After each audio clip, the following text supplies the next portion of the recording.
हा teaser launch सोहळा इथे सगळ्यांच्या साक्षीने संपन्न झाला असला तरी बघून मला वाटतं प्रत्येकाला त्याच्या गणेशोत्सवातल्या आठवणी जाग्या झाल्या असतील. कारण हेच होत असतं, हीच गडबड असते आणि काही ना काही वेगवेगळ्या गोष्टी घडत असतातच की.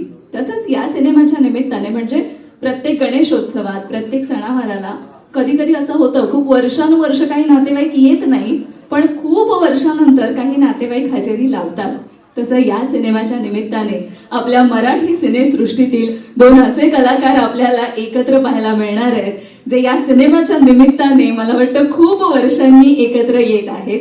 मी या सगळ्याच कलाकारांना आता इथे इन्व्हाइट करणार आहे, पण तत्पूर्वी म्हणजे सुरुवात करूयात त्या कमाल अशा दोन कलाकारांची. कारण मला स्वतःला खूपच केव्हापासून उत्सुकता आणि त्यांना बघण्याची इच्छा होतीच, ती या सिनेमाच्या निमित्ताने पूर्ण होणार आहे. मी इन्व्हाइट करते स्टेजवर अश्विनी भावे मॅम, त्यानंतर अजिंक्य देव सर. जोरदार टाळ्यांनी यांचं स्वागत करूया.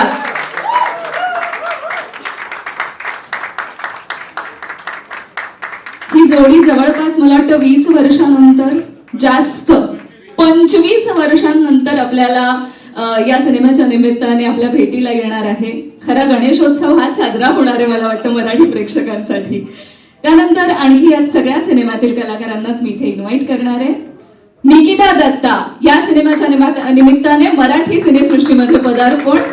Bhushan Pradhan, Sanjay Mone sir, Shubhangi Gokhale ma'am, Sushma Deshpande ma'am, doctor Sharad Bhutadia sir, Pari Telang, Ashish पाथोडे, Rupesh बने, राजसी भावे. काय मी नावांची यादी वाचतच होते. हे सगळे कलाकार आपल्याला पाहायला मिळणार आहेत. ही खरं तर मेजवानी आहे या सिनेमाच्या निमित्ताने. सो या सगळ्या कलाकारांसाठी जोरदार टाळ्या झाल्या पाहिजेत.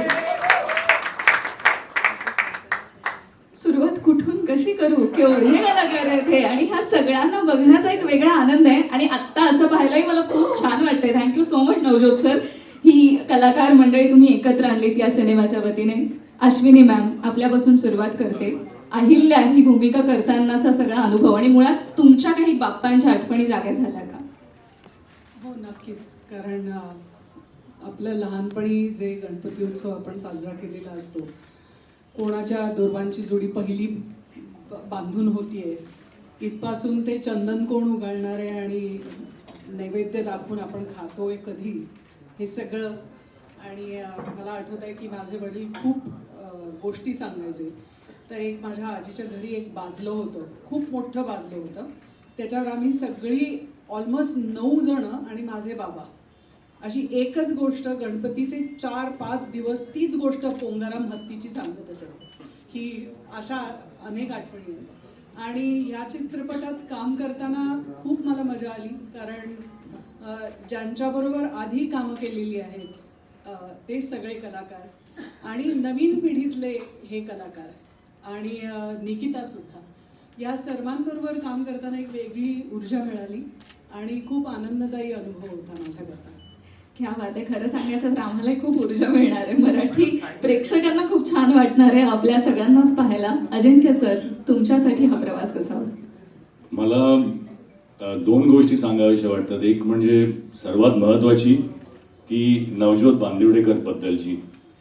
हा चित्रपट घडला, तो घडवला त्यांनी. आणि पहिल्यांदा जेव्हा आमची भेट झाली तेव्हा मला संदीपचा फोन आला होता, संदीप कुठे माहिती नाही, की निर्माते आहेत, दिग्दर्शक नवजोत आहे आणि त्यांनी भेटायला बोलवलं आहे. म्हटलं मी नाही भेटायला सर, त्यांना सांग माझ्याकडे यायला. तो असा झाला, तो फापलला थोडा. त्याच्यानंतर मग मला फोन आला नवजोतकडनं की आम्ही येतोय, आणि ऑफिसला आला आणि नरेशन दिलं मला. ठीक आहे, एक चित्रपट करायचा आणि अश्विनी होती, आणि एक चित्रपट करायचा, चांगला चित्रपट, वाईट चित्रपट हे तेव्हा काहीही कल्पना नव्हती. परंतु एक चांगला चित्रपट समोर आलेला आहे, तो सोडायचा नाही, करायचा आहे. ह्याच्यामध्ये I am playing his father. पहिल्यांदाच माझ्यासाठी हा अनुभव आहे की मी कोणाचा तरी बाप करतोय चित्रपटात.